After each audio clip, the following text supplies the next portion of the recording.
एक बहुत पुरानी लेकिन एक शानदार कहानी यहां आपको सुनाता हूं। एक बार एक पिता पुत्र कहीं से घोड़ा खरीद कर ला रहे थे।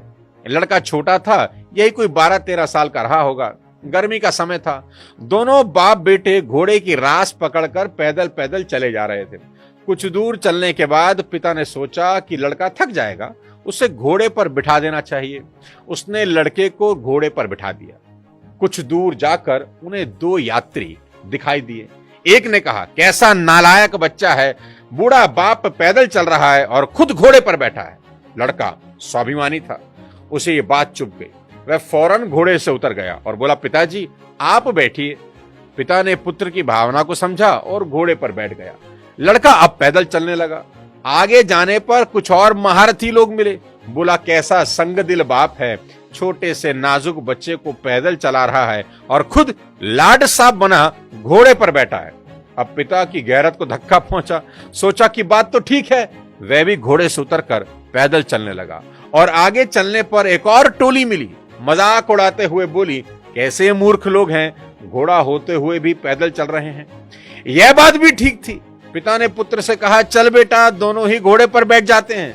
अब कुछ दूर चलने पर किसी ने कहा, अरे इस घोड़े को मारने का इरादा है क्या? इतनी गर्मी, इस मरियल से घोड़े पर 2-2 सवार, अत्याचार की भी हद है। अब बाप और बेटा दोनों घबराकर घोड़े से उतरे। एक पेड़ की छांव में बैठकर सोचने लगे कि अब क्या करें, दुनिया तो किसी हाल में जीने नहीं देगी। पिता समझदार था। सारी सिचुएशन पर गौर करने के बाद बेटे को समझाते हुए बोला, बेटा आज से एक बात गांठ बांध लो, हमेशा मन की आवाज सुनना, क्योंकि दुनिया की सुनोगे तो किसी भी मकाम पर पहुंचोगे नहीं। यहां जो बात एक की नजर में सही है, दूसरे की नजर में गलत हो जाती है। इसलिए सुनो सबकी, करो मन की। घोड़े पर हम दोनों बैठे, इससे घोड़े को ऐतराज नहीं मगर लोगों को ऐतराज है। चल घोड़े को पानी पिलाकर ताजा कर लें, हम दोनों इस पर बैठकर चले। और उन्होंने ऐसा ही किया। घोड़े पर बैठकर उसे सरपट दौड़ा दिया। ना दुनिया की तरफ देखा, ना उनकी कोई बात सुनी, बस अपनी मंजिल पर नजर रखी और 2 घंटे बाद अपने घर पर पहुंच गए। यही बात आज समझने वाली है। ये दुनिया किसी हाल में जीने नहीं देगी, इसलिए मन की सुनो और पूरे आत्मविश्वास के साथ चलो, आखिर में जीत आपकी ही हो। इसके लिए सबसे पहले उस शक्ति को जगाना होगा जो हमारे अंदर है, पर सो चुकी है।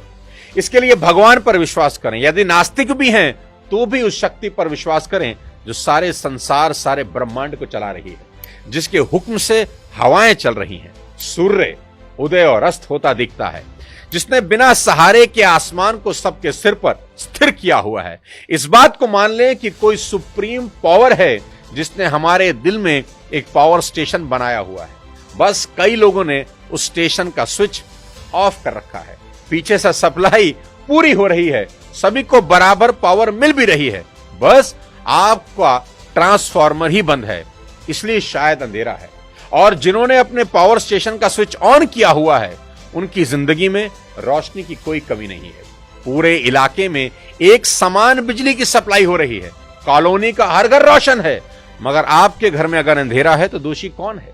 बिजली विभाग नहीं, आपकी ही वायरिंग में फॉल्ट है, बस उसे ही ठीक करना है। अधिकतर लोग इसलिए दबी और कुचली जिंदगी जी रहे हैं क्योंकि वे अपॉर्चुनिटी को पहचान कर भी ढीले ढाले बने रहते हैं। वो डिसाइड ही नहीं कर पाते कि मौके का फायदा कैसे उठाया जाए। मैं पर्सनली ऐसे बहुत से लोगों को जानता हूं और मिला हूं जिनका जीवन बिना किसी चप्पू पतवार के चल रहा है। साथियों देखो, दिमाग में अगर कोई ठोस प्लानिंग ना हो, हाँ, अगर संगमरमर के पत्थर से आप मूर्त निकालना चाहते हैं तो आपकी एक गलत चोट से पत्थर का आकार बिगड़ जाएगा अगर चोट बिना सोचे समझे मारेंगे। इसलिए बिना सोचे समझे पत्थर पर चोट कभी ना मारें।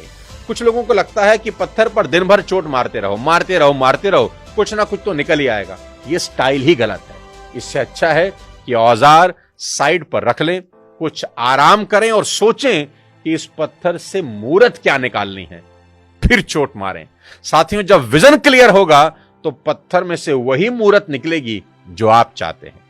इसलिए कहता हूं कि आत्मविश्वास रखें, विल पावर रखें और दुनिया जीत लें। जय हिंद।